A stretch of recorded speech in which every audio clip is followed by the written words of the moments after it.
Bonjour mes chers cancers, je vous remercie de me retrouver pour cette rentrée, pour sonder les énergies de septembre. Sachez que pour célébrer cette rentrée, eh bien, il y a un concours qui vous permet de remporter le tirage de 15 à 20 minutes de votre choix sur mon site missmojorising.com. Et pour participer, il vous suffit de vous abonner à ma chaîne, de liker cette vidéo et de laisser un commentaire. Les résultats vous seront communiqués lorsque les horoscopes d'octobre seront publiés. Alors, pour les personnes qui cherchent réparation, ou qui cherchent qu'un document légal ou officiel se signe, le mois de septembre semble être propice à cela. Nous trouvons la carte de la justice dans les éléments qui vous seront profitables pour les semaines qui viennent. Or, la carte de la justice, bon, elle est des fois à prendre au pied de la lettre et elle nous renseigne sur des démarches juridiques, légales, qui aboutissent. On signe chez le notaire, on obtient réparation chez les prud'hommes. Il y a l'idée d'une justice, quelquefois d'ailleurs karmique, hein. Vous récoltez ce que vous méritez, dans le bon sens, hein, entendez-moi. L'idée qu'il y a des actions que vous avez réalisées et initiées, et vous attendiez certains résultats, et puis ils se présentent au cours des semaines qui viennent.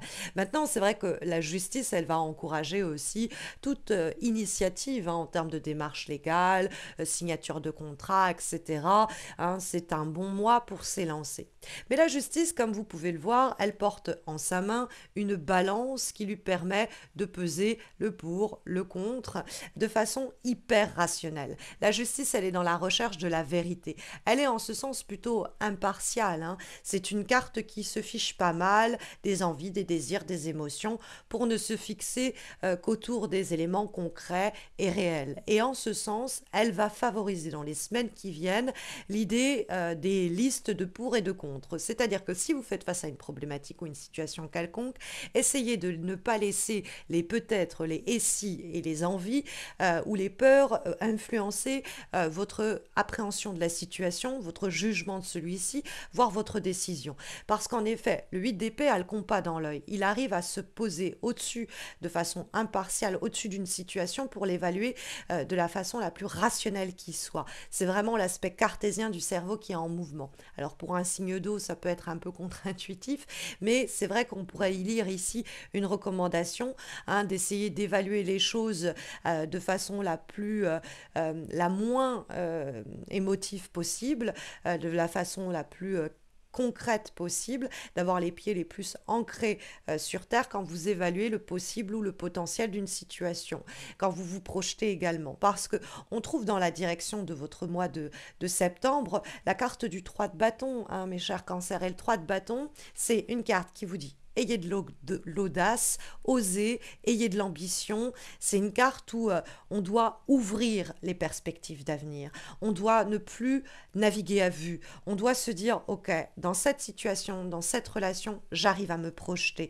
J'arrive à en moins envisager où j'en serai en fin d'année. En termes de motivation, en termes de désir, en termes d'investissement, je me projette concrètement parce que je sais qu'il y a ces éléments-là et ces facteurs-là qui sont très concrets et qui y participeront.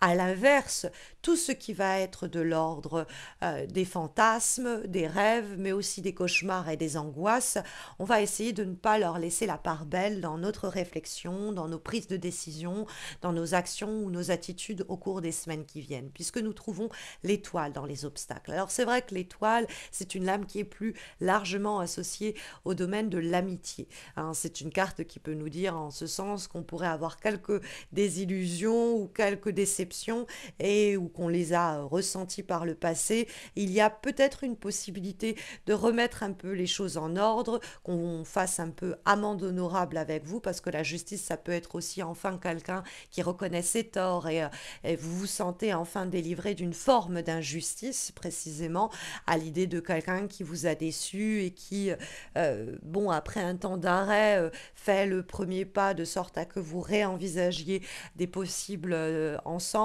l'idée que bon ok, elle a reconnu ses torts, et donc du coup bon, ok, on peut rester amis ou on peut rester collègues ou des choses comme ça. Mais l'étoile en dehors du cercle amical, c'est une carte qui nous parle d'avenir. C'est une lame qui nous parle de passivité, donc elle nous dit de ne pas être passif face à une problématique et de prendre les choses en main pour la jauger, la juger et agir en fonction du discernement dont on aura fait preuve et de ce qu'on aura repéré, parce que l'étoile, là, la patience n'est pas constructive, hein.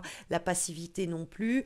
Il faut sortir d'une forme de torpeur, parce que l'étoile, on pourrait être bouffé par les et si, et peut-être, et du coup, se laisser en effet noyer par les désirs qui sont pas terre à terre, les peurs qui sont pas réalistes, et qui pourraient nous prostrer et nous empêcher d'agir. C'est pourquoi la justice lutte un peu contre cette étoile, en sachant qu'elles sont toutes deux en plus des lames majeures, et que l'une est dans ce qui est encouragé et l'autre dans ce qui est défavorisé. Donc on pourrait comprendre effectivement qu'il faut prendre la situation à bras le corps, la jauger de façon concrète et ne pas se laisser influencer par des émotions qui pourraient obscurcir notre jugement rationnel de la problématique. Et dans le cadre de ce jugement rationnel, le facteur proéminent, celui que vous devez garder en tête, c'est OK, dans cette situation, quelles sont les perspectives d'avenir? Qu'est-ce qui fait que pour moi, je me projette avec toujours la même motivation, toujours le même entrain que le 3 de bâton va signaler? Parce qu'il y a un temps de réflexion hein, qui est auguré à travers l'énergie du 4 de coupe qu'on trouve en vibration. Le 4 de coupe a beau à voir avec les émois et les ressentis, c'est une carte qui est tout de même très méditative. On prend le temps d'envisager le chemin qui a été parcouru, voir ce qui a pu être décevant, voir le chemin qui nous reste à parcourir, ce qui est probable, hein, le distinguer de ce qu'on voudrait, rêverait, mais qui reste hors de portée, et en ce sens marquer un temps où on examine sa situation pour voir où est-ce qu'on peut se projeter. Et on revient à ça parce que le 4 de coupe dialogue avec le 3 de bâton qui vous donne l'impulsion et la direction de cette rentrée. Et le 3 de bâton, c'est je ne veux plus naviguer à vue, j'ai planifié, on a planifié des choses, à présent il faut les faire passer à l'action.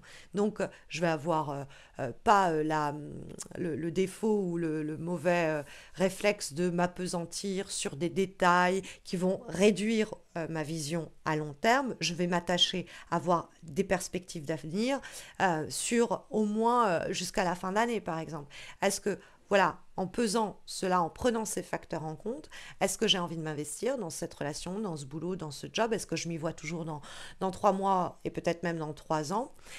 Comparé à ce que j'ai vécu, ce qu'on a partagé, ce que j'ai expérimenté et ce que je veux aujourd'hui vivre et dont je veux faire l'expérience dans les mois, les années qui viennent, est-ce que c'est raccord avec cela? Et du coup, je vais vraiment, fameux compas dans l'œil, essayer de vraiment avec ces perspectives d'avenir, envisager les choses. Parce que l'étoile, c'est un désir d'avenir, mais qui reste un peu illusoire. On n'ose pas vraiment s'élancer.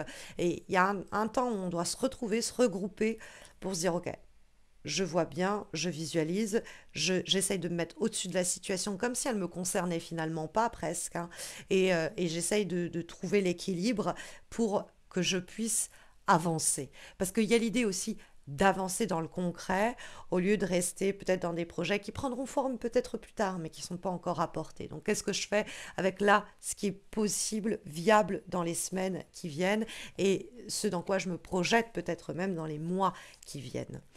Comme avant-dernière énergie pour les semaines qui viennent, nous avons mes chers cancers une lame issue de l'oracle Spirit de la Lune et nous avons la carte de la gibbeuse croissante qui est associée à la concentration. Donc la concentration, moi évidemment, elle me fait penser à cette justice. Hein. La carte de la justice, elle est effectivement concentrée à trouver la vérité, à que justice aussi soit faite. On est dans un travail dédié, une sorte de ferveur qui va être canalisée dans ce but-là, avec en plus une lame majeure qui nous prédit l'idée d'une réussite dans de telles démarches. Il y a dans cette carte, en effet, une invitation à canaliser vos envies, vos désirs, votre ferveur et diriger ce feu-là pour forger votre propre chemin, obtenir ce que vous désirez. Donc il y a cette idée de pas s'essouffler, pas se fatiguer avec des situations où on se fait gamberger, mais en réalité il y a aucune raison que cela se produise, positivement comme négativement d'ailleurs. Et donc c'est l'idée que ce que j'ai pour l'instant ajourné, remis à plus tard. Aujourd'hui, je vais l'affronter, je vais m'y confronter. Ce qui a été planifié, qu'on avait laissé peut-être un peu en stand-by ou dans le tiroir pendant un temps, eh ben, on le remet d'actualité, quoi. Il y a cette idée-là de ouvrir le chemin et peut-être même plus que ouvrir votre chemin, on pourrait penser que vous allez même le créer. Je vous dis ça puisque nous trouvons comme dernière guidance pour les semaines qui viennent une lame issue de l'oracle La Voix des êtres stellaires et nous avons la carte Créer votre propre voie. Donc comme si vous deviez être pionnier ou pionnière dans une situation donnée pour rétablir l'équilibre ou le trouver, ne pas attendre peut-être aussi que les autres le produisent pour vous ou se réveillent à votre place. Il y a peut-être en ce sens le lead, c'est-à-dire prendre les devants, que la carte va encourager.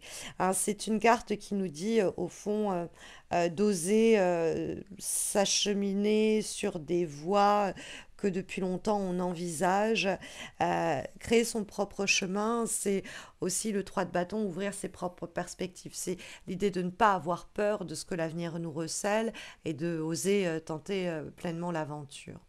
Donc on ne fait, on ose ouvrir et créer sa propre voie, quoi. Il y a un encouragement assez fort qui est ici marqué par les cartes pour votre guidance de la rentrée, en espérant que cela saura vous accompagner au mieux. Mais vous le savez, il y a les guidances que je poste chaque lundi sur Insta et Facebook.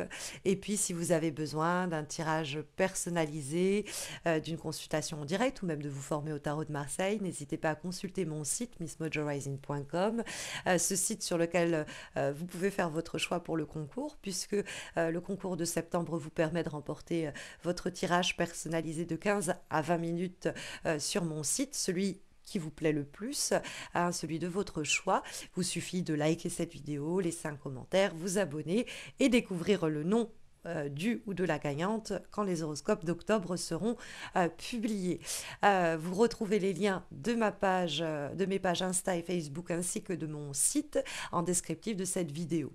Je souhaite bonne chance à toutes les personnes qui participeront au concours et puis je vous souhaite à tous et à toutes mes chers cancers une très belle et douce rentrée.